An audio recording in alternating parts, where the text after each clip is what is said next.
I'll call this meeting to order. If you're at the regular meeting for North Bend School District, it is Thursday, January the 4th.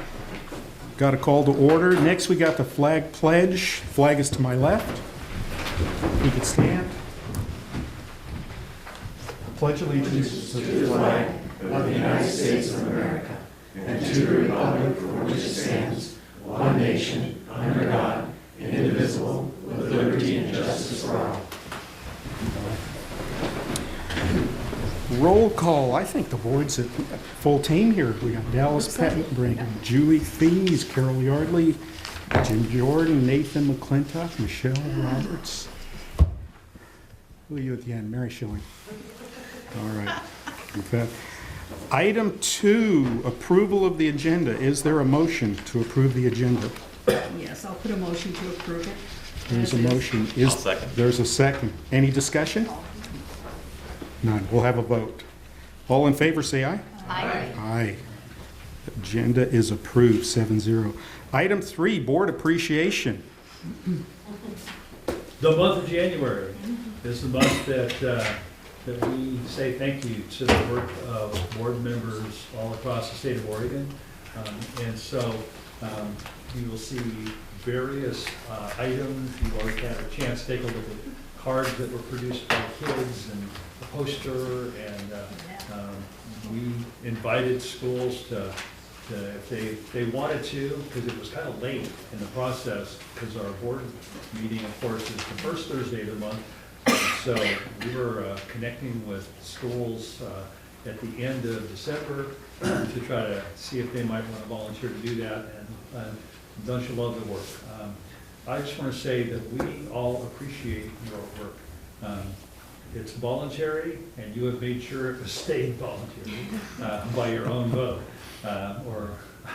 and knowing that you could do something about that. And the time that you spend, your heart for kids, your focus on the school and our community and where our kids are and where we want them to be is really is something that I personally appreciate so much. And I know that our kids appreciate it. You have an impact on our kids in this community, and the legacy that you leave as a board member is a legacy that lasts for generations. And so thank you so much. And I would, with permission, open the floor to see if anybody else would like to say something about our group. I know no one prepared anything to say specifically. All right. So I'm particularly appreciative of this board for, well, a lot of reasons. One is that I've had many of you as parents of the kids that I've worked with, and you're amazing parents first. And I think that's really the foundation of any board member. But I really appreciate the way that this board is working together and collaborating. I know that there have been challenging times in the past, differing opinions. And there are differing opinions on the board right now, but there appears to be a genuine respect for one another and a willingness to focus on the kids that I think has just transformed a lot of the tone and the culture in our district and the feelings that teachers have, and it's really brought us out of a place of frustration over the last few years with a lot of what's been going on around the state and nation and even in our own community. I appreciate each and every one of you and your willingness to collaborate with one another, to look for the good in the staff here, even at times when we make it hard to look for good in us. I make mistakes. I appreciate your patience with this. So thank you very much for your service. It's nice to be appreciated. I second what Daryl says. I third. And I want to say thank you for the support that we see in the schools, not just seeing you here. And I can speak to the band choir concert. It was really fun to get to greet a lot of you as you were coming in. And thank you for coming to the other activities and not just the board stuff, but really being that part of our community. We also have some shirts for you guys and this sign.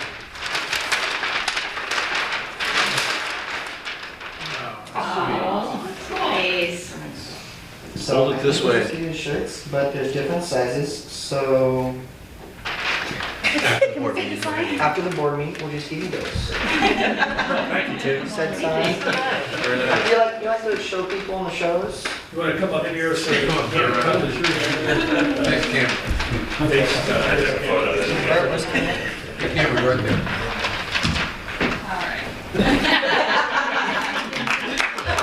Congratulations on your brand new car!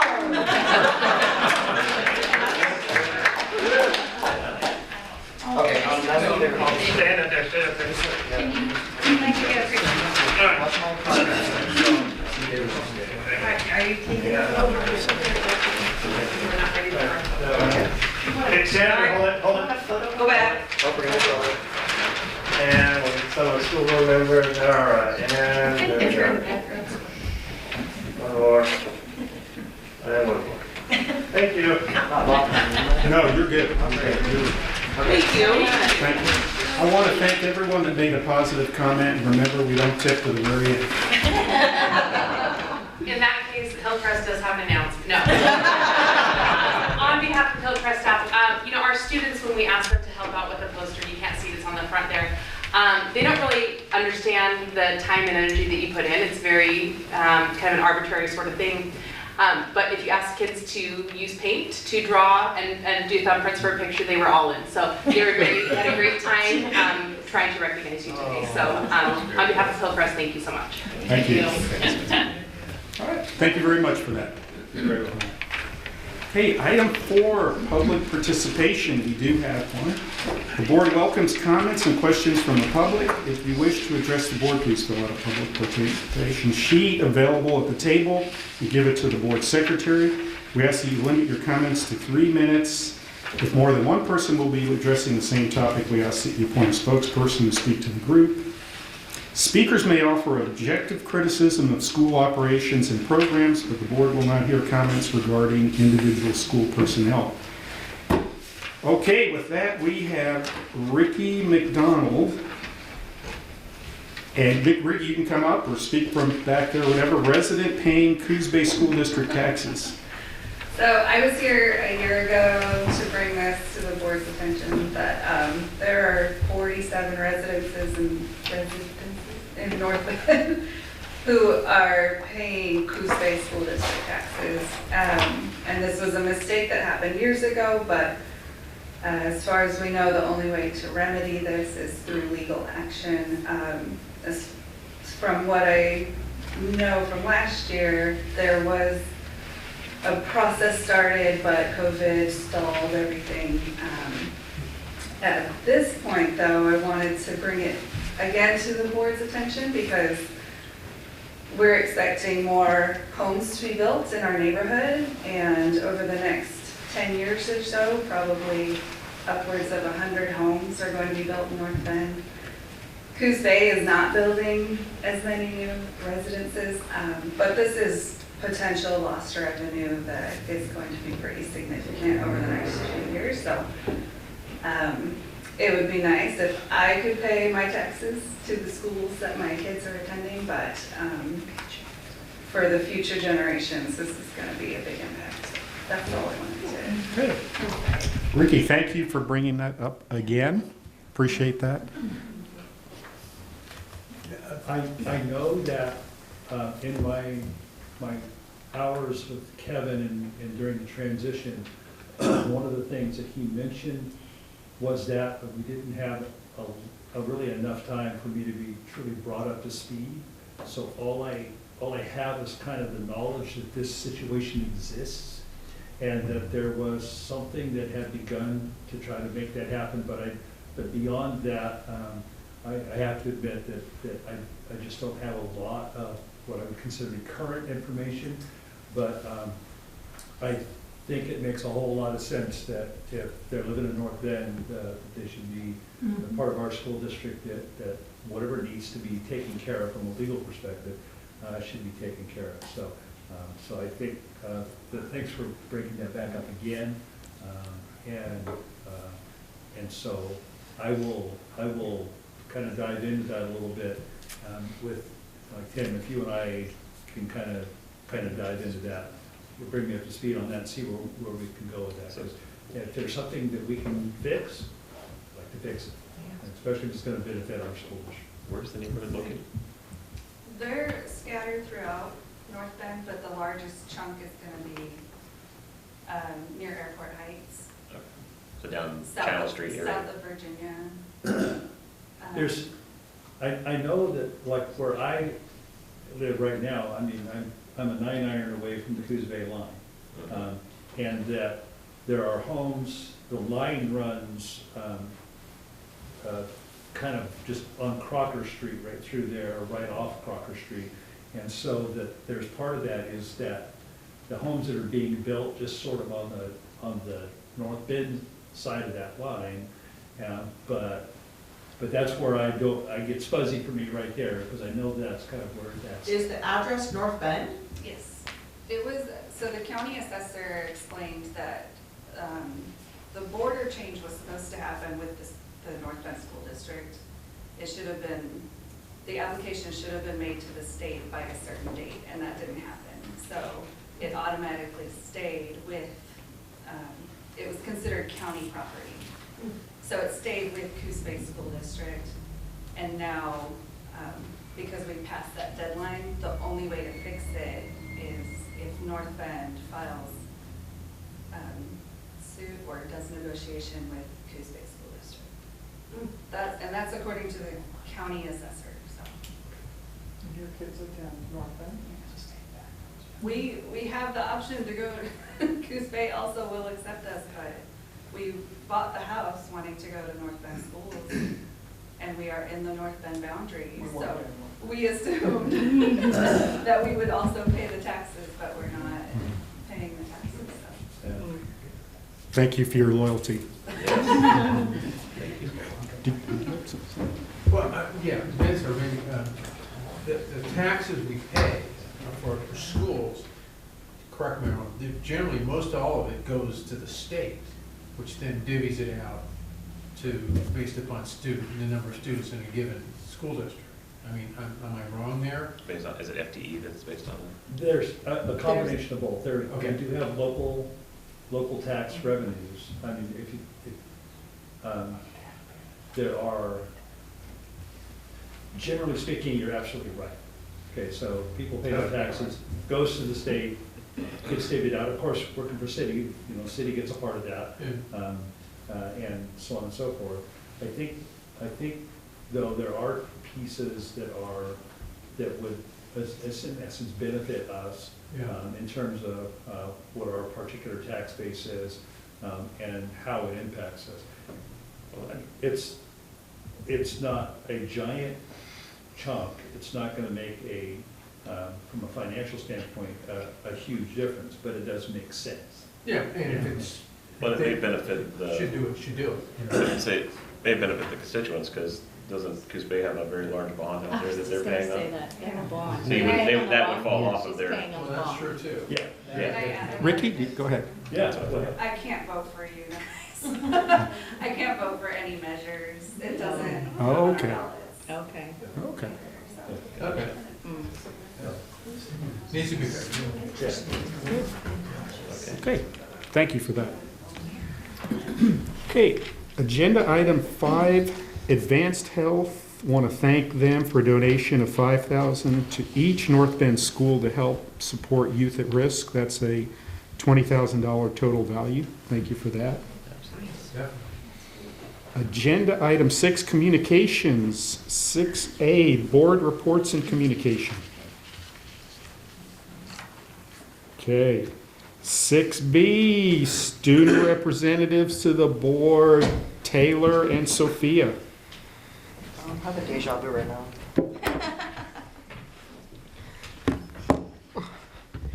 Okay, one sec. We gotta pull up the thingy. Or I guess I do. Yeah. You can go first. On December 8th and 9th, we held the 37th annual Coast Classic Wrestling Tournament. We had over 750 wrestlers and 43 teams. Overall, it was a great success. That event, according to the Good Coos Bay North Bend Visitor Bureau, brings in about $750,000 to our community. Band and choir performed at the Egyptian Theater. The concert was very well attended. Thanks to all of our participants and our directors for making it a great concert. Both our boys and girls basketball teams played in a tournament over the break in Newport. Our boys finished in second place and our girls were fourth. This weekend they are both playing in part of the Sky-M versus Skyline crossover tournament. The girls play tomorrow night at Phoenix High School and the boys play on Saturday at our middle school. Games start on Saturday at 10 a.m. The varsity's boys play at 1 o'clock. Next Friday we host Marshfield in the first game of the Sky-M League play. Why are the boys' basketball games being played at the middle school, you might be wondering? Well, on Saturday, we will host a youth wrestling tournament in our high school gym. This is a qualifying event for club wrestlers to make it to state meet held later this year. Wrestling starts at 9 a.m. and should get over around 6 p.m. Our ASB is currently planning on hosting a winter ball dance on January 29th. Our swimming team is having a great year in part because we are getting to practice in a nice warm facility since our pool is back in operation. Ironically, Marshfield has also been practicing in our pool because of some issues going on at Mingus Pool. Our swimmers will be traveling to Cottage Grove next week for a meet and then be hosting the district meet in February.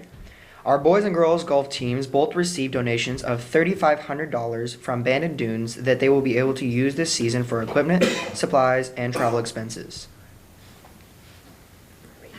Our drama production of A Charlie Brown Christmas was very successful this fall. We had a great attendance for the shows. Nice job by all of our drama students and Mrs. Marchant. Before the break, we had a school-wide assembly where our band and choir performed. We had some class competitions and we handed out some gifts to those lucky students whose names were pulled out of a box at random. On Tuesday, our administration met with the seniors. Okay, and our joke of the month, because we missed last month. Why do seagulls fly over the ocean? Because if they flew over the bay, we'd call them bagels. That's a good one. And that's all. Thank you. Thank you both.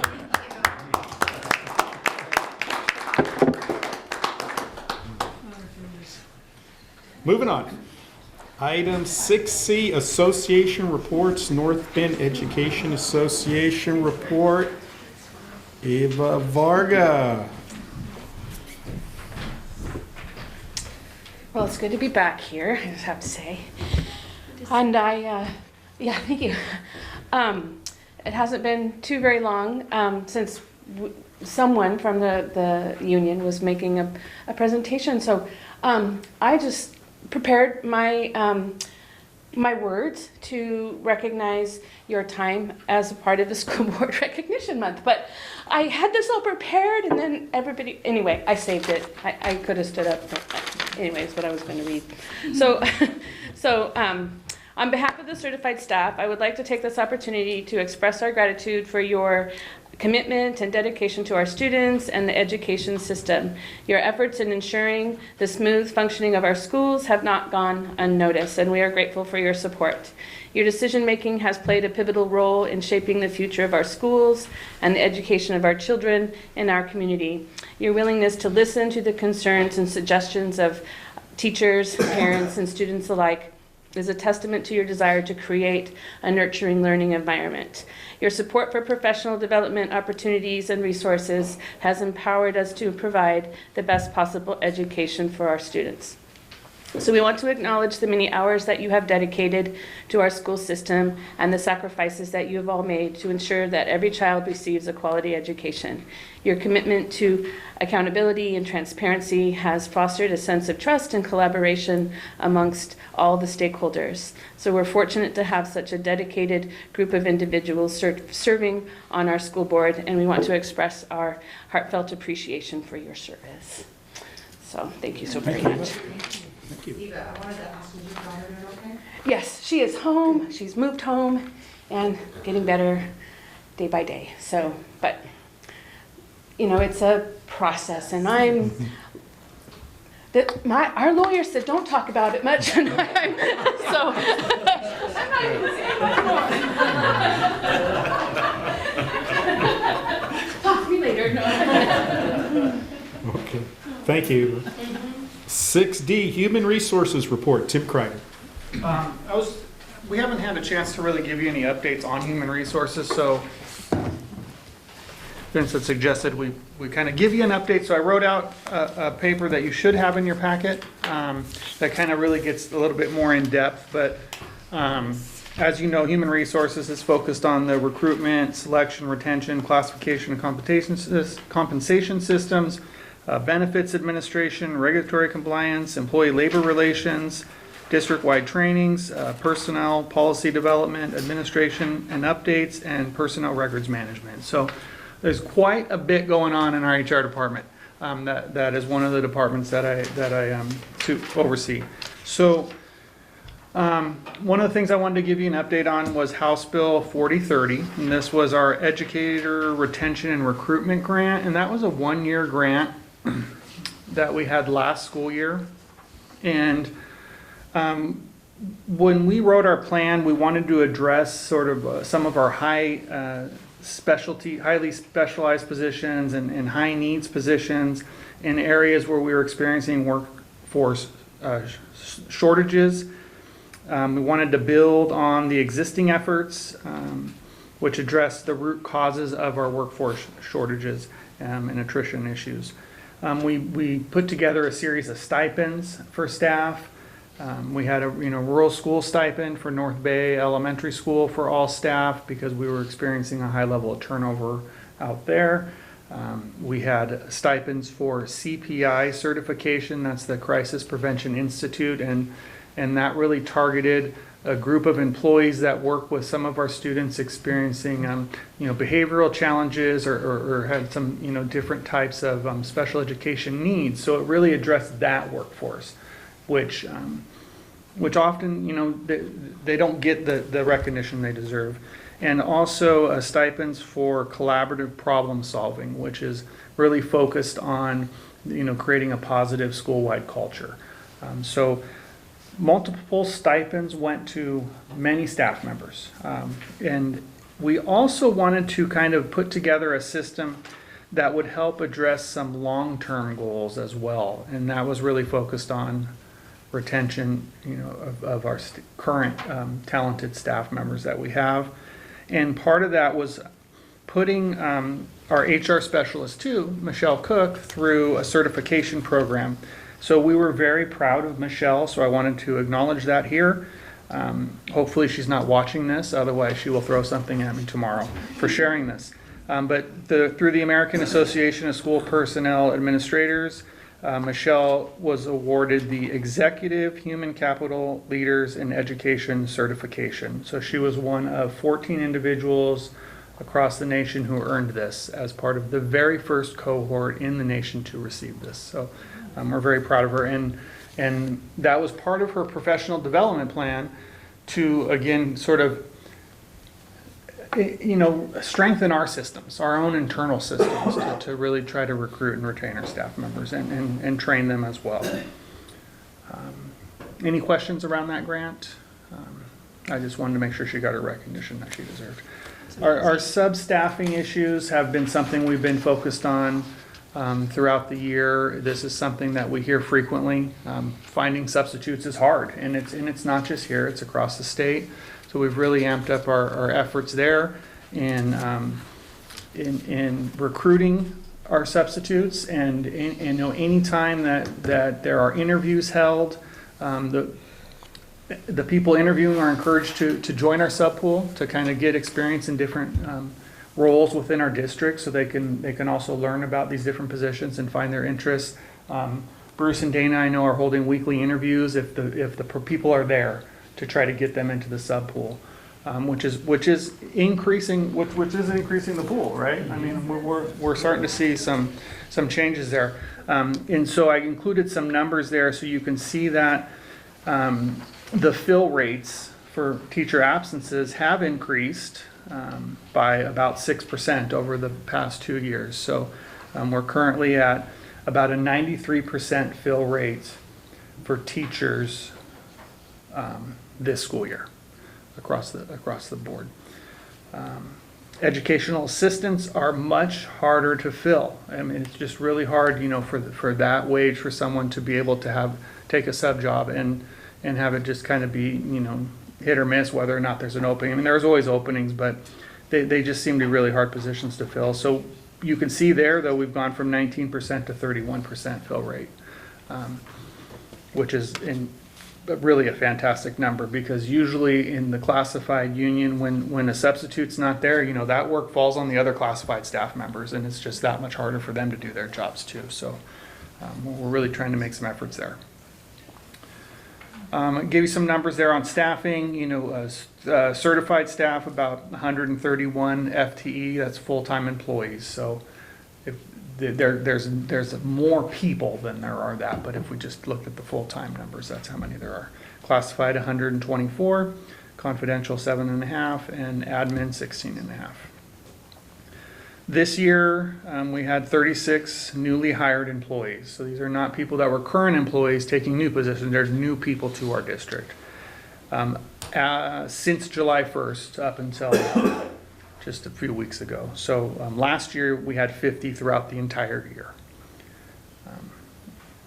And current open positions are listed there too.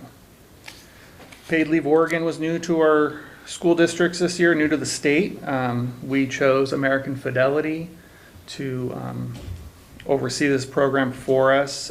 So far we've had 15 claims that have been approved, 10 are in process, and 3 have been denied, and this is all done through American Fidelity. So, and this allows employees to take up to 12 weeks paid time off in a 52-week period. So that is the effect of that so far on our district. And that's about it for the HR update, unless you had any questions. A quick question, coaching positions. Yes. Which ones are open? That really has an effect on, kids, obviously, who can't compete because you don't have coaches. It does. I would have to look. Mike Forster does an excellent job of filling these positions, but there's generally always something posted. Okay. I think we might have maybe assistant basketball posted right now for sure. Okay. And one of the things that we've been talking about since Vince came on board is how do we open this up for classified staff? Typically only certified staff members have been able to take on the coaching positions, and so we're trying to find ways where we can offer this to classified staff in a way that doesn't impact our programs in a negative way, which is another added benefit for our classified staff members. So we are working on some language around that to add to the classified contract as well. Good enough. That's a good idea. Thanks for the data. Yep. Okay, 6E, Superintendent Report, Vince Swaggerty. So, I, of course, wrote my report. I just want to say, though, with all that I wrote, I just really appreciated, I had an amazing time the weeks leading up to the Christmas break. The programs at all of the schools were just amazing and fun, great to be at. The concerts, Taylor doesn't mention that he's a percussionist, and he does a really fine job. They've already headed out, so I didn't get to thank him for that, but they were just a lot of fun. The week before the break was the busiest week that I've had in years. Bouncing from one to the other, and then a game, and then just everything. It all happened that week, and I had a blast. I just had a blast. It was just a lot of fun. I'm glad I don't have to try to do that every week. But that was an amazing week. A couple of things that I want to share that are after, obviously, I wrote this. One of them, we're in the process at the high school right now. We had a situation with a sewer line that kind of disintegrated underneath the main office in that building. So we've had cleanup work done. There was still some odor, although it wasn't the odor that you're thinking, that we went out and took a look, took a smell today. But there's also another line, a water line that's now that's leaking and has issues, and so please don't be surprised. By the end of the day, we realized that we've got to take people out of some offices. We've got to wipe out a whole bunch of stuff in there and cut through concrete and get down to where there's some lines. And so, just to give you a heads up, okay, that all those things were determined literally this afternoon. And so we're on top of that, we'll be trying to make that work. And we appreciate it, we're going to help us get to a point where we can figure that out. It may give us the opportunity to do some construction reconfiguration in that area, to do some things that might be better than they are right now. So it could have a silver lining in that cloud. The other thing I wanted to mention was, some of you may know that I may kept track of the news this morning in Iowa. There was another school shooting. I didn't even realize it until later in the afternoon.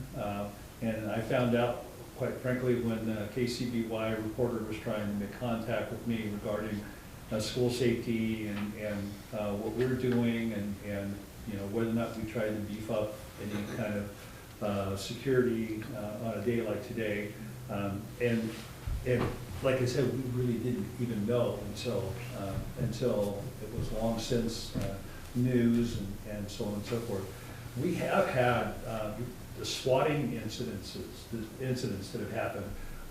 We didn't get the email. The Coos Bay got an email on swatting email talking about bombs, and Bandon received that, and Brookings received that. The airport received those emails.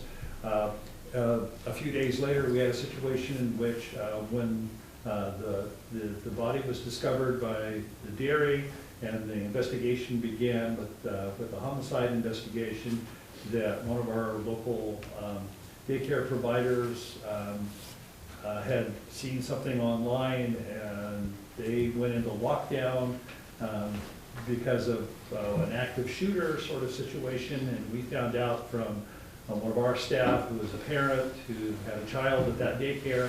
And so we went into information mode to try to figure out whether or not there indeed was some kind of a shooter out there, and there wasn't. We worked very quickly with the North Bend Police Department. They got right on top of it. They went to talk with that person. We were talking with all the schools. We worked with Paul in the swatting incident, the ESD, the superintendents were all talking with each other. We're trying to be very diligent. What we've had an opportunity to do is we've instituted some communication systems internally, so that if something is happening, that we've got a way to communicate with each other. We've tested those because we've had opportunities to test the protocols that we've established, and we've had good communication, good success. We also are, like we were talking today, Joe and the district are working on continuing the card locks and adding those into all of the buildings, and the ability that we have to increase that. We've increased fencing in places where we need fencing to be increased. We have an SRO. A lot of school districts don't have an SRO, so we still have, we have Officer Parkhurst, and he serves us very well. Our relationship with the PD is strong. So whenever we need information, they're able to help us, and so we feel like we work really closely with them. So I think if a reporter calls you and says, "What are we doing?" You can say, we're trying to be diligent, we're trying to be smart, we're trying to understand what real threats are and what threats do not exist, the ones that are fake and the ones that can be real. But by the same token, the sad part is we know that all it takes is one person with a weapon that walks up to a space, and you just don't know then what's going to happen. And so we're doing what we can, what we feel like we can do to improve our security consistently. But also to have communication systems in place so that if we are in a situation like that, or a situation similar to that, that we're ready as we can be to try to keep kids and staff and people safe. Okay, thank you, Vince. Appreciate it. Next agenda item 7, action consent agenda items. Is there a motion to approve the action consent agenda? Yes, I'll make a motion to approve it. Is there a second? I'll second that. Okay, there's a motion and a second to approve the action consent agenda item. Is there any discussion? None? We will now vote. All in favor? Aye. Say aye. 7-0, Michelle? Okay. Next agenda item, 8, superintendent contract, an action item. I've got this one. Little background. The current interim superintendent contract contains a contractual obligation to evaluate the interim superintendent by January 15, 2024, and notify the interim superintendent by February 1st, 2024, of the board's intention regarding a permanent 3-year contract. The superintendent evaluation was conducted earlier this evening in an executive session.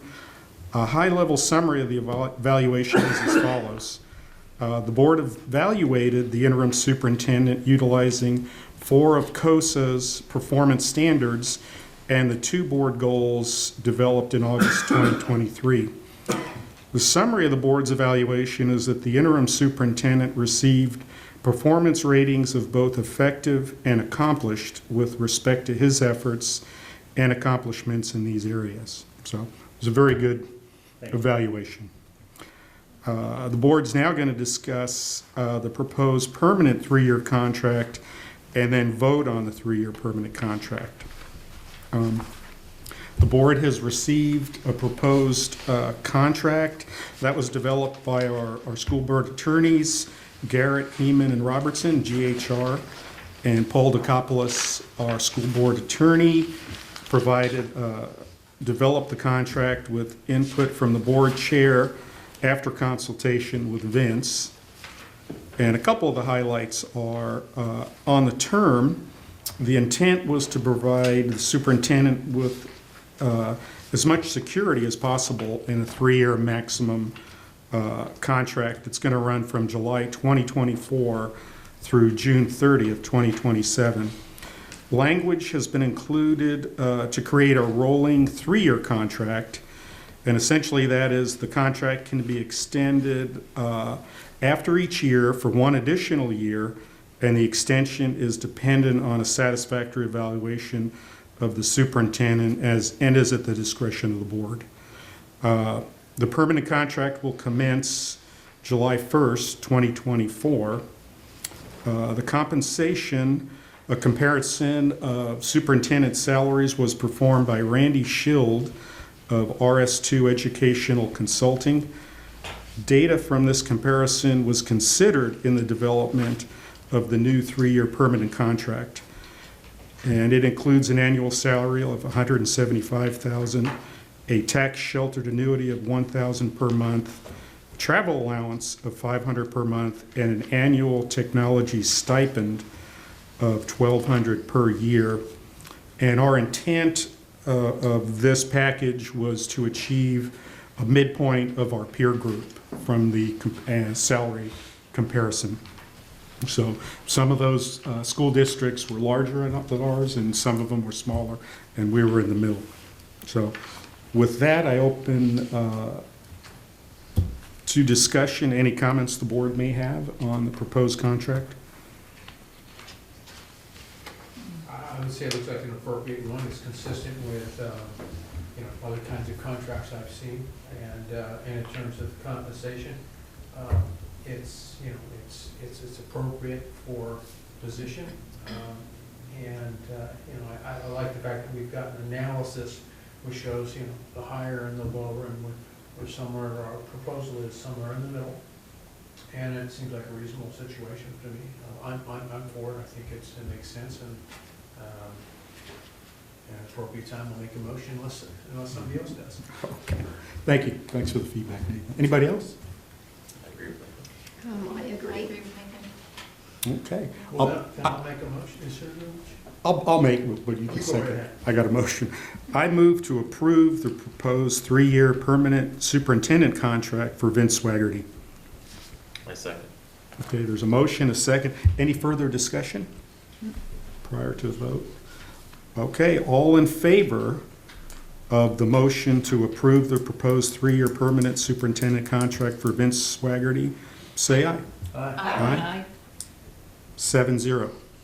Nothing says it like 7-0, Vince.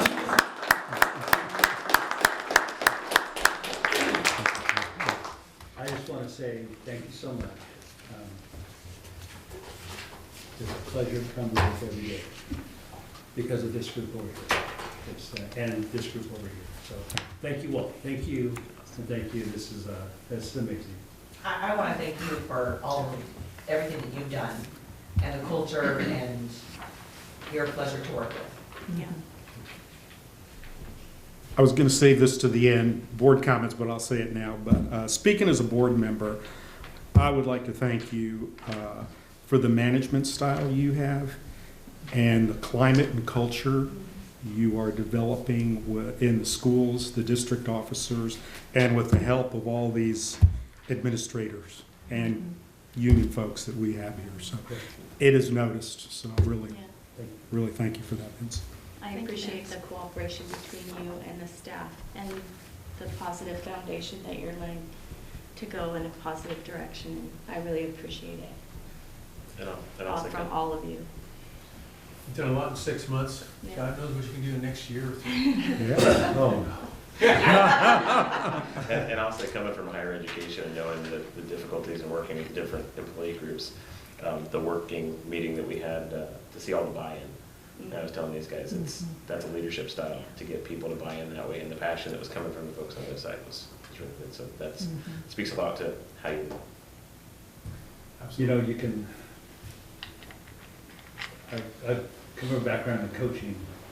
I've coached teams that were over 12, over whatever, and I coached teams that have won league championships. And I'm the same coach, right? But what I'm getting at is that you've got to have a great team, and it's easy to lead a great team.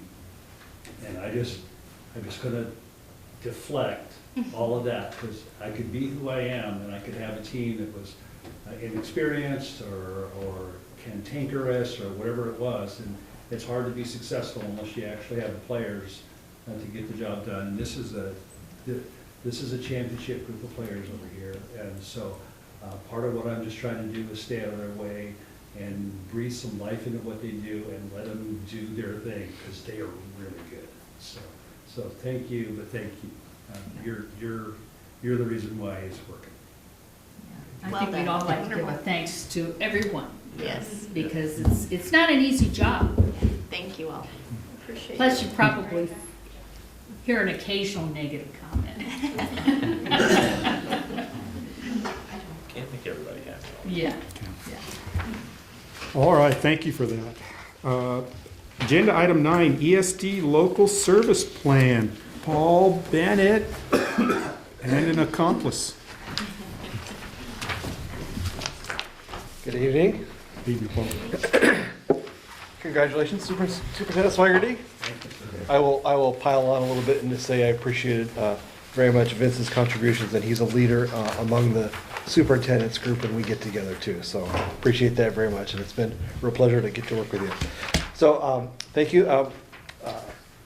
My name is Paul Peterson, the superintendent of South Coast ESD, and on behalf of the Board of Directors of South Coast ESD, thank you for inviting me to join you this evening. With me is Board Chair John Buckley, and we're here to provide a brief description of the local service plan process and answer your questions related to the local service plan of the ESD, which is on your agenda tonight. As an overview, every year the local service plan, or LSP, gets reviewed and approved by the regional superintendents, then the ESD board, and then the boards of each of the 10 school districts within South Coast ESD's area, which ranges from Reedsport in the north to Brookings in the south. The local service plan on your agenda tonight is unchanged from the LSP you approved last year.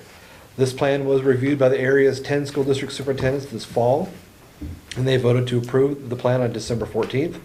The South Coast ESD Board of Directors also voted unanimously to approve this plan at their December meeting. This LSP is designed to provide the maximum flexibility to each district in how they want to use their ESD resolution dollars, and that each district chooses from a menu of services what they need from the ESD. We call those Tier 2 services.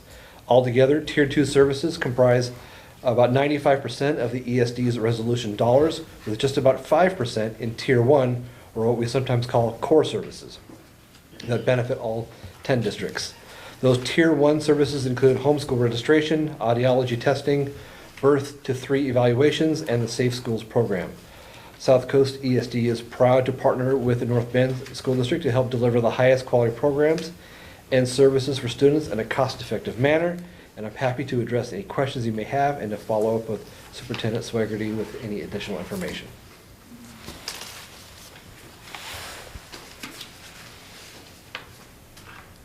Any questions about the LSP process or the local service plan itself? Estimated budget? 30-some million. Okay, for you, and then our portion of that? Oh, I don't Do you know. know I don't have that number. Okay, that's okay. Yeah. I'll have Superintendent Swiggerty send it to you. Is it working well? Yeah. Is our function, is it productive? Are we seeing results? I believe we are. Okay. You know, yeah. When Superintendent Swiggerty was mentioning that news from today, as he was saying it, that's how I was learning about it. I didn't know about that. But it brought to mind one of the services that we do have that is, it's unfortunate that we have to have it, but it's a very effective one. And we have actually 2 grants that we administer, school safety and prevention system, as well as school safety emergency management. One of those is, for example, for planning for how to plan for natural disasters or major acts of violence and that kind of thing. And the other one is for how to respond after those things happen. And I can tell you that on Sunday night, as I was driving, I happened to be down by Agnes, and I was driving up, and one of our 10 districts called, and they had some kids and a family in crisis, and that superintendent was able to make one phone call, and we were able to activate a response team to go help multiple families get through some devastating crises. So from that aspect, I think we have lots of effective programs, and there's just one example that comes to mind. I did want to say that, I'm new back here, have been here as a principal a few years ago. And I have appreciated working with the ESD in the 6 months that I've been back. I think under Paul's leadership, his desire is to serve districts and to work with districts. And so I appreciated the contract that we developed to have training for our life skills program. We're working hand in hand with them to make that happen. So in my opinion, I think it is working. I think it's working. I used to work in an ESD. I know it's hard work trying to balance the needs of, in this case, 10 different school districts and try to serve each one of them in a way that's customized. And so I think Paul and the ESD staff are doing a great job.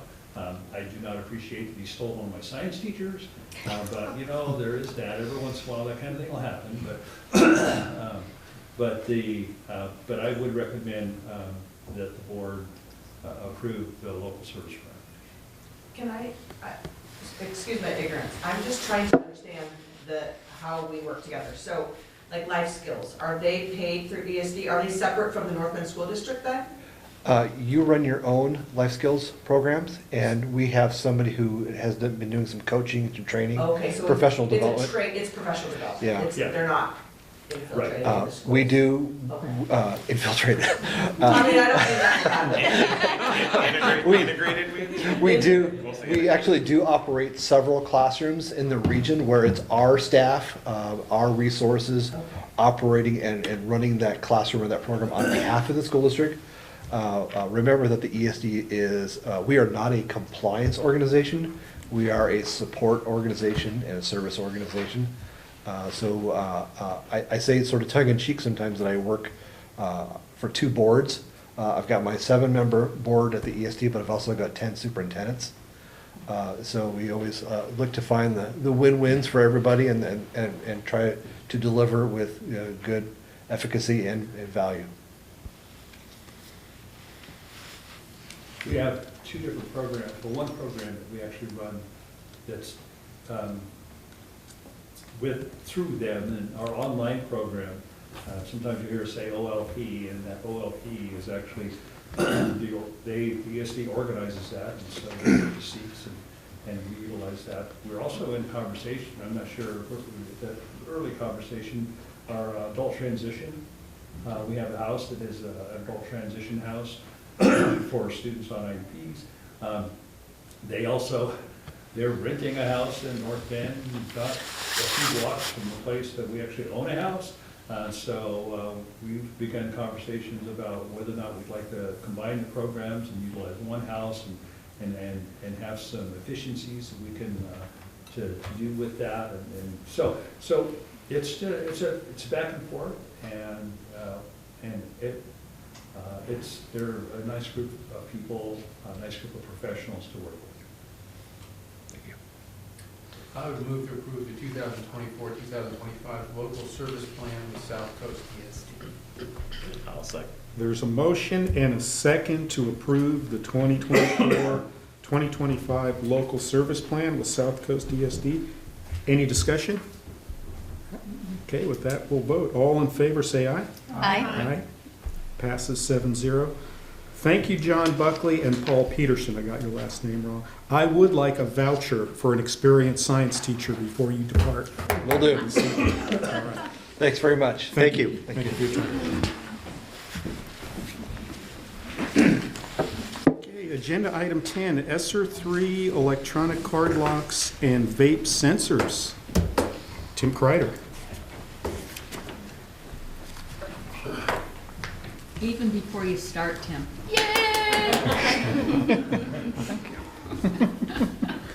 Appreciate it.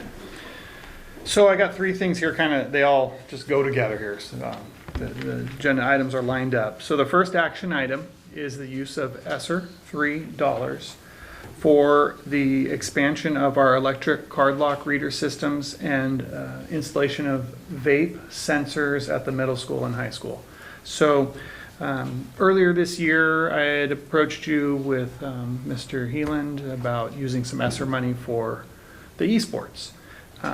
Last year, I sought board approval for ESSER dollars for the boiler project at Hillcrest. So anytime we have an individual item that's not consumable, that's over $5,000, we seek board approval for that in order to apply for what they call a project tag from Oregon Department of Education to use ESSER dollars on that project. So what this action item is essentially giving us the approval to spend ESSER dollars, which end this year, one-time funds, to expand our electronic card lock systems and our vape sensors. And the next action item is actually the quote that gets a little bit more into that, so we'll address that next. We do see the expansion of these card lock readers as sort of the next step in our safety protocols and security of our school systems, facilities. So that was one part of that. And then the vape sensors, vaping is a big issue at the middle school and high school that they're dealing with. And Joe's been looking for some different quotes from different companies, and it's not just a vape sensor that we would go with. It's actually detects marijuana, loud noises that could be something violent happening, or even aggressive talk in the bathrooms. So we see this as another level of security for our students. What does the sensor do? Does it make a sound, or does it alert the office, or how does it work? It alerts the office. Okay. And are they tamper-proof? Is it something, is they in a box or protected so that students can't just get to them and disable them? So you end up spending this money over and over again? Yeah. Yeah, they're supposed to be vandal-proof. Okay. They will be tested. Yeah. That's like real-world environment. Yeah. As long as you don't blow too much smoke at them, they should be fine. No, that's a joke.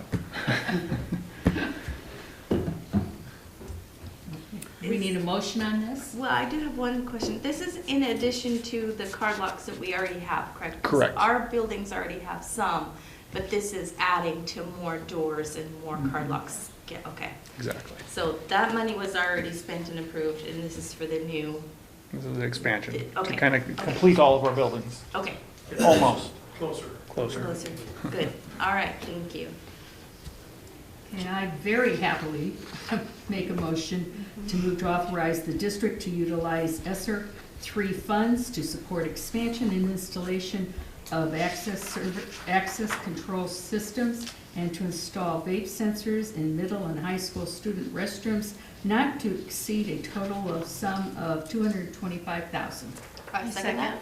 Jinx. There's a motion in 2 seconds. Okay, the motion is, I move to authorize the district to utilize ESSER 3 funds to support expansion installation of access control systems and to install vape sensors in the middle and high school student restrooms not to exceed a total sum of $225,000. Any further discussion? Okay, the vote. All in favor, say aye. Aye. 7-0, Michelle. Thanks, Tim. Next up, we have Tim with item 11, Convergent Technologies quote. So Convergent Technologies is the quote for the electronic card lock systems and the intrusion detection system integration. So again, that's a major safety goal of the North Bend School District. Convergent Technologies is currently under a Sourcewell contract. So this is an interstate cooperative procurement agreement. So essentially by going with a company like this and using their Sourcewell agreement, we're meeting all the different procurement laws laid out here in Oregon for using them. The price agreement's already been set.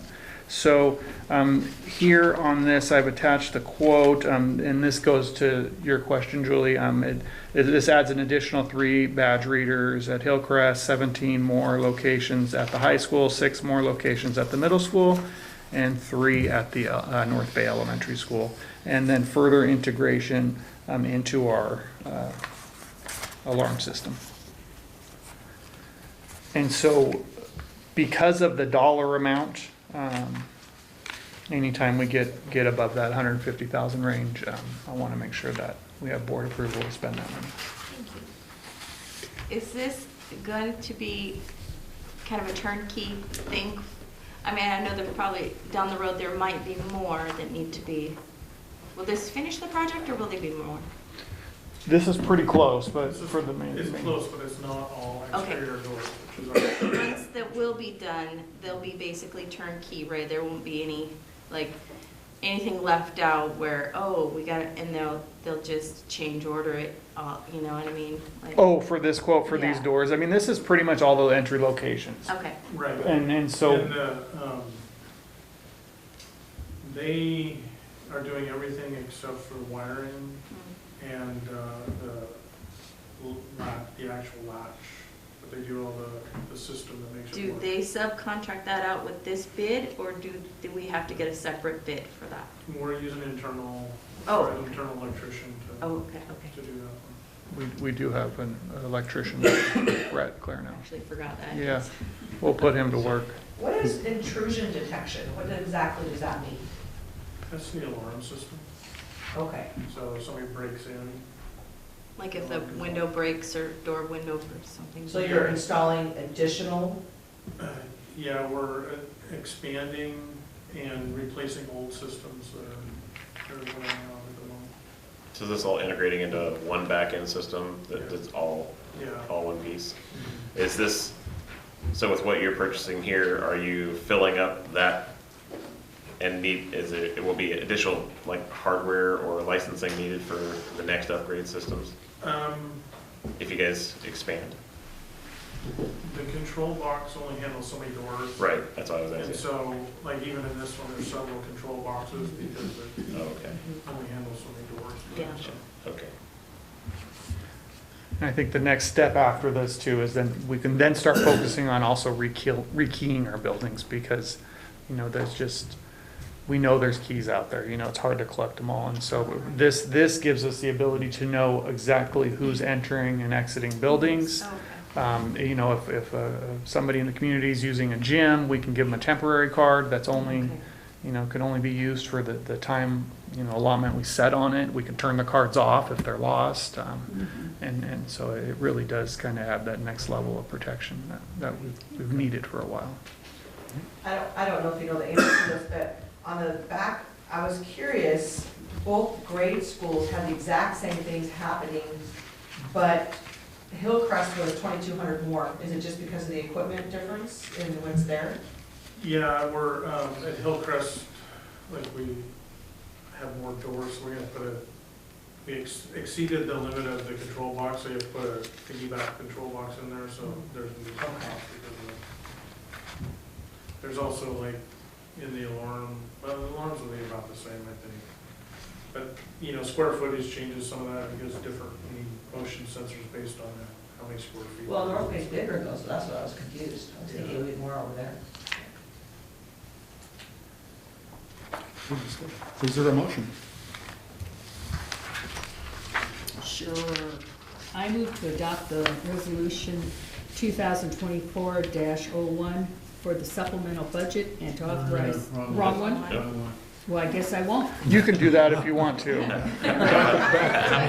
about I move to accept You quote want to number. find one that is correct? Yeah, I got it right here. Okay. I move to accept quote number 111052023-1 from Convergent Technologies for access control systems in the amount of $181,611. I second that.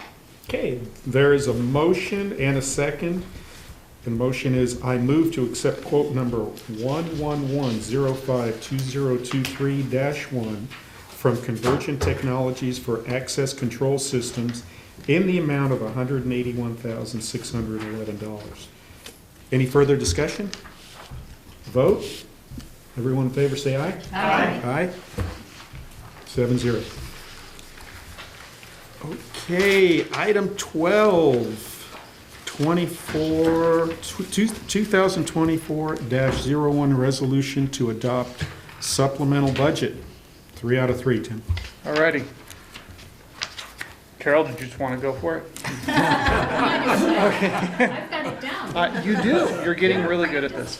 I appreciate it. So the supplement. This is a resolution to adopt a supplemental budget, which sounds a little scary, but it's not. This is a normal thing that happens in budgets. You know, I would ask you to consider the fact that, you know, a budget is a plan set at one point in time, and it can change throughout the year. And as we're doing our budgets, you know, we're projecting where we're going to need money in different categories, different kind of boxes, I would say. And the board is approving and adopting a budget based on a function level. And then, so there's your fund levels. Your general fund is what we often talk about. That's our money coming in from the state. Then we have our special revenue fund. So in this supplemental budget, we're talking about our special revenue funds. So these are all grant funds. And in this special revenue fund bucket, we have our ESSER money housed. And we also have, you know, student success, the SIA funds, Student Success Act funds, high school successes in there. So it's all kind of dropped into the special revenue account, and then it's allocated by function into the 1,000s instruction, 2,000 support services, enterprise and community services are 3,000s, and then we have our interfund transfers. In the budget that was adopted, so let me back up a little bit. Last year, we approved ESSER dollars to upgrade the boiler and control systems at Hillcrest. So that project extended into this school year, this current budget. And we essentially knew we were using ESSER funds for that, and they were in the 1,000 instruction function. The money was earmarked by an object code for capital outlay. but it wasn't in the 4,000's facility acquisition and construction function. So according to our accounting practices, we wanted to take it from this 1,000 function and move it into our 4,000 function to meet our guidelines for accounting. So we're not taking away from instruction. This was money already set aside for the boiler project and now for the card lock readers, which you guys just approved. So we're essentially taking the money and moving it out of the instruction bucket, which is ESSER $3, and moving it into facilities acquisition and construction, is what we're doing, just to be in compliance with our accounting guidelines. So again, with nothing that we've done, you know, we didn't plan something that we're taking away from. We're just simply moving it into the right bucket to complete the payment of that project and then also complete the card lock readers. That's what that is. So, and we posted this, yep, you did. We posted this in the paper. We followed all of our guidelines. Advantage of talking with Tim ahead of time. So I kind of understand some of this, and I appreciate that, what's going on, because sometimes it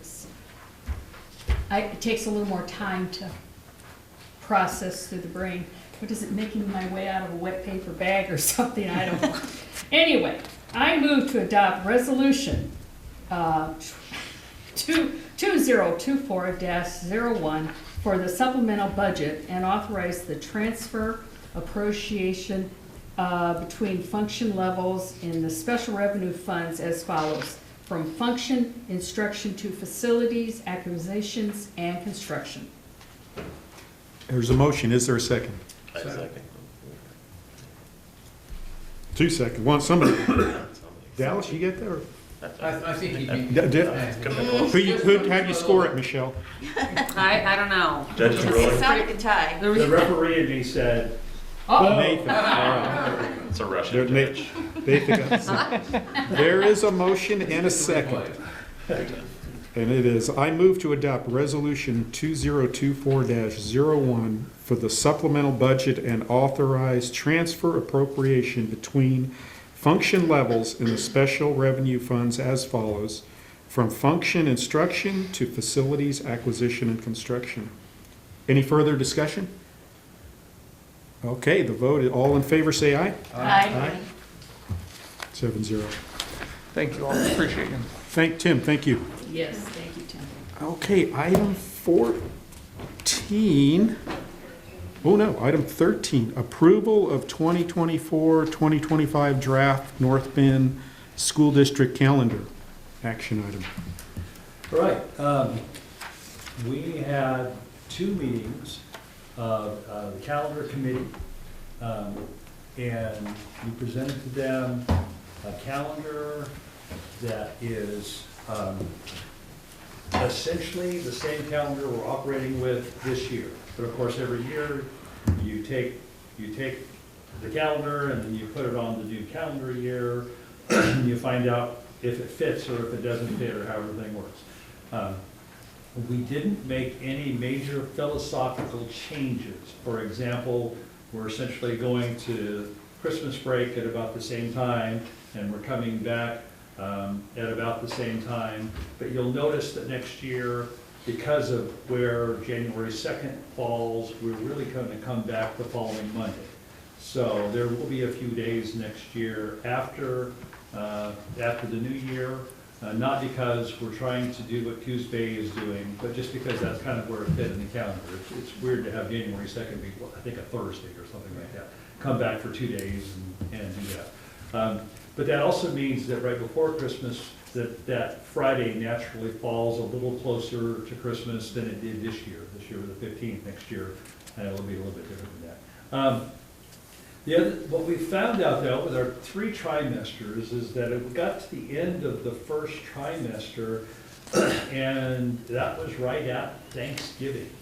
And we were going to be in a situation where we were going to have a Monday and Tuesday, the last 2 days of the trimester, and then we were going to have a grading day be the Monday after Thanksgiving, which means that we were going to have finals on the last 2 days before Thanksgiving, and we didn't think that was gonna be the best idea.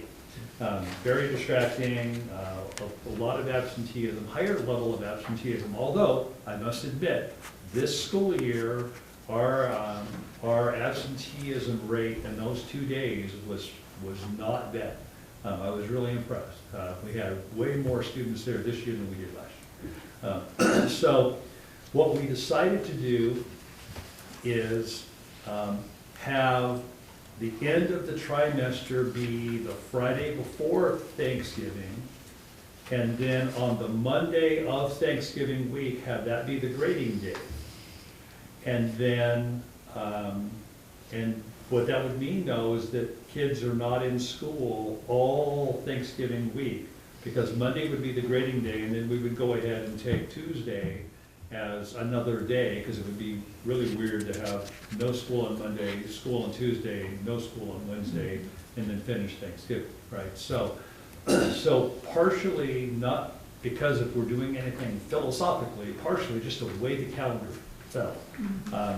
The next thing that we wanted to point out was that our middle trimester also was ending right at the state 3A basketball tournament time. And so in discussion, one of the things, well, Christina Geierman said, hey, what do you think about moving the end of that trimester to a week after that, so that there would be less distraction as the high school is doing their finals in the second trimester, and that would be happening on a week where it would be essentially be a normal week. Okay, and so the committee agreed to that, and then it shortened the third trimester a little bit, but the third trimester was also our longest trimester anyway. So it seemed to balance out pretty well. So those are the things that are noteworthy as they compare to the current calendar, but really the beginning of the year, the same kind of a format. The end of our year is going to end at approximately the same time. No major philosophical changes, just adjustments like that we felt like would be best for kids and families.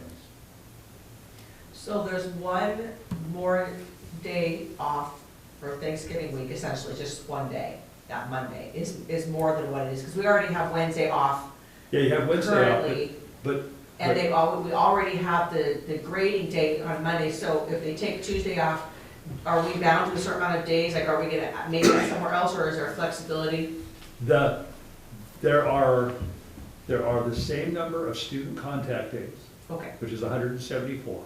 So whatever was given up was It was made up somewhere was made else. up. Okay. So we didn't lose any student contact days. Contractually, we have met all of our requirements with the staff in terms of the number of days that they have. Our professional development days, our other kinds of days in the calendar are all the same. So, so I think the day that we added, we bought back somewhere else on a Friday that we didn't have something later on, and so we made that work. So there aren't any differences in terms of our student contact time and our staff, the number of days. You will notice though that 2025 is a leap year, and where that has an impact is not so much on the student contact or whatever, but we have 12-month employees, and so there are what's called board designated days that are non-contract days, and we have to have an extra one of those because the 12-month employees are on a 260-day contract year. That means they come in 260 days in a year, and so when you have an extra day there's these non-contract days so that it kind of all evens out. So there's an extra one of those just because there's a leap year. It's this year that's a leap year. 2024. They're on It's even. always on election years. Whatever it was. No, we did do that. Did I mess that up? That's okay. I think I It messed was it the up. only Anyway. thing. We dealt with it. Are we Trust me, gonna- trust me. I We dealt with trust it. you. Is there gonna be a actual physical calendar for parents to have in hands? Because I know that technology sometimes is not so good at it. So, not that I necessarily need an on-hand physical calendar, but I know they're nice to have. I know they're kind of a little bit costly to make, but is there some way that we can have like fake one to, like some I- sort I'm of gonna- physical calendar? Okay, we've talked about this. I'm just gonna make a promise to you. We are gonna have some kind of a small batch of a physical calendar Okay. that we were gonna publish. Michelle, we're gonna figure it out. We're gonna Although publish it. my newest request that I just got in my inbox this week is a magnet. Okay. Yep. I got a I was magnet, gonna I got say, a magnet request. The little magnets stick on the I side know of the that fridge. games change and weather cancel, things just get, you set all these dates for all this stuff and then wackadoodle things happen and things have to change and all of a sudden, Would the a fire magnet concert's be done. okay if it had something, or do you really are you stuck on the calendar? I've been asked to be stuck on the calendar We'll by make it, parents. we'll make a calendar. And like I said, it might be a small batch because, Yeah. just really for the folks who really really, like that. really And- want one. And so when we're. Haven't we had them in the past? Like Yeah. they have to have Kids. your secret code, Julie. They have to have the secret The code to Julie get it. code, 1123. The ones that we had to pass, What's the code? when we were talking about it, the art thing, is cool as that is, it also, it sounds like it became a part of the controversy too, because Whose wasn't chosen? whose Oh. was, whose wasn't. It may be something that we do that is not necessarily kid-driven, that way, unless we were to, I don't know, we'll figure it out. And Oh, if it's gotcha, just- the if it's just competition side all of the- it. All the pictures Feelings get that hurt. Tracy and Chris take over the, because they go around everywhere and take a picture, maybe we do it like that, so. Yeah. But we'll make sure we'll have some for people who would really like to go there, and we'll build a calendar. I don't know if this will work for you, but I know in higher education, for all the sports, the coaches or the administrative assistants would create calendars for each sport. Oh. And they could send that out and you can put that on your phone, right? So if your child is in a sport, they send out the calendar for that sport, you know when the games are happening and where they're at. Bulldogsports.org. Yes. That's what I mean And so- with technology, yeah, so though, if isn't you- always yeah, the if you have friendliest those thing. available. But you can just go and click on the ICS and it adds it immediately.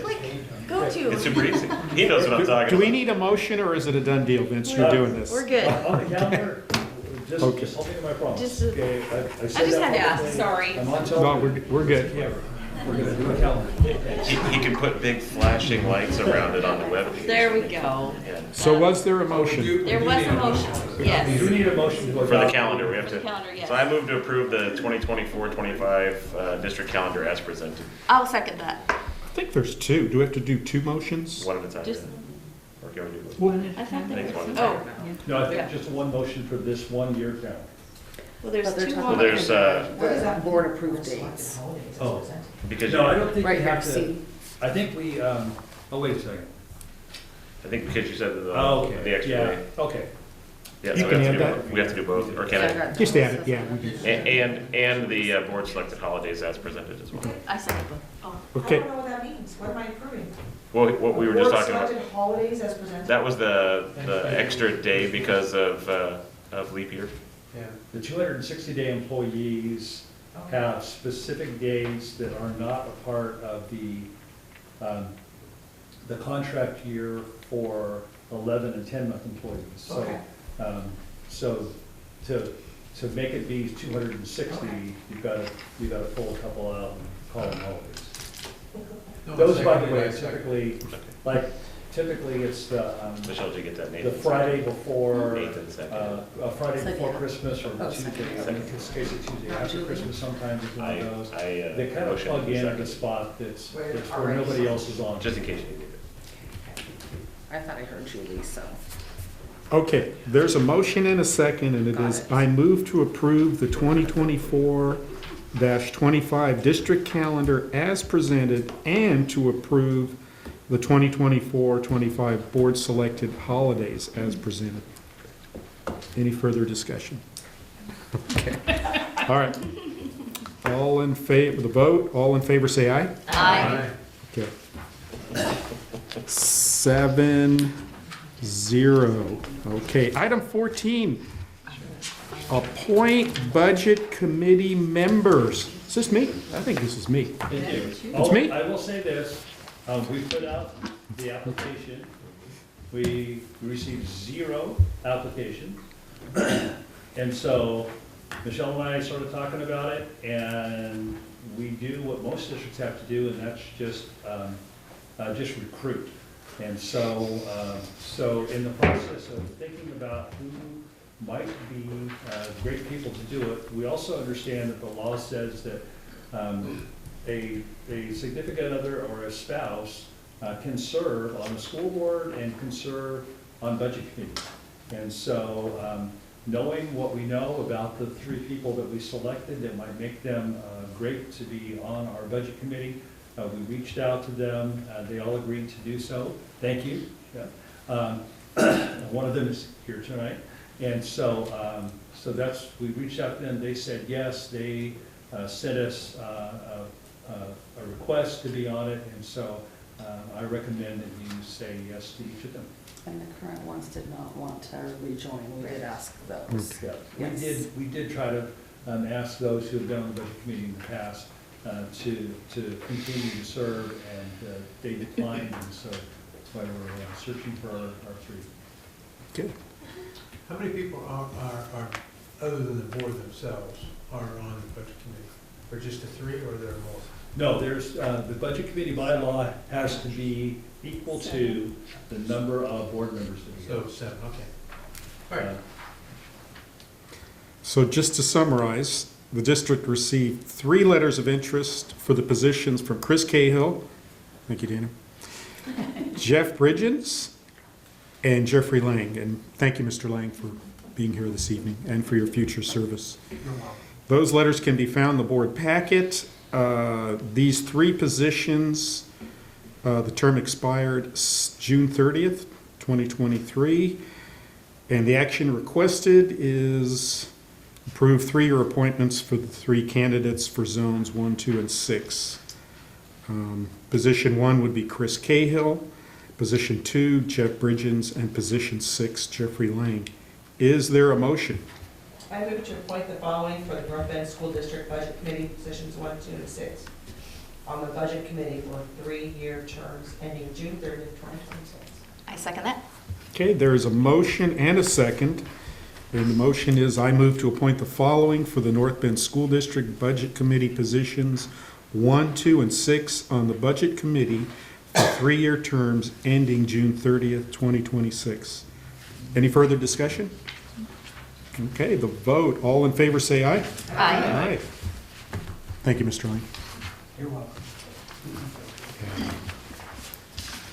Okay, agenda item 15, early literacy grant, action item. Dana Cahill. Best for last.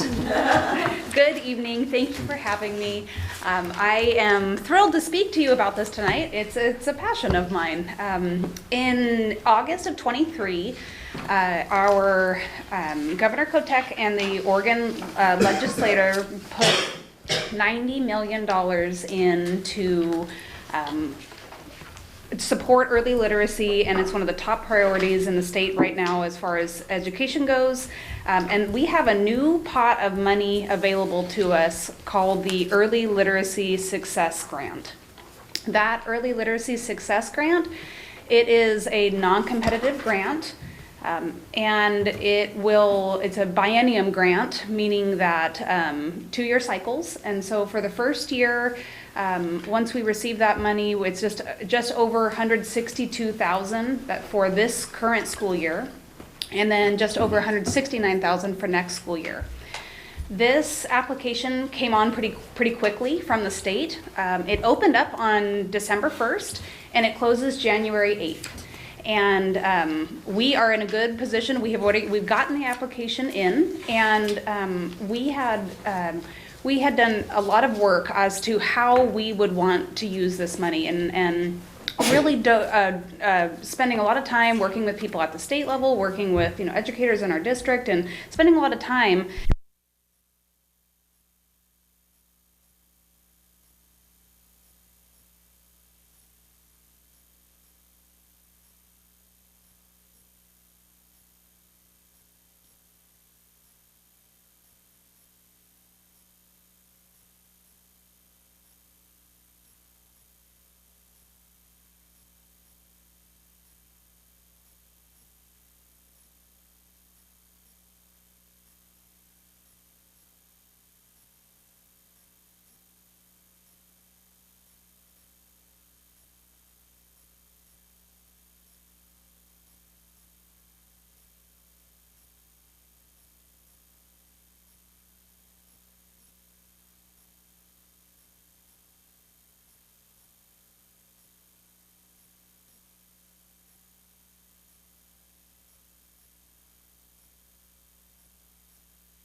district. So thank you very much.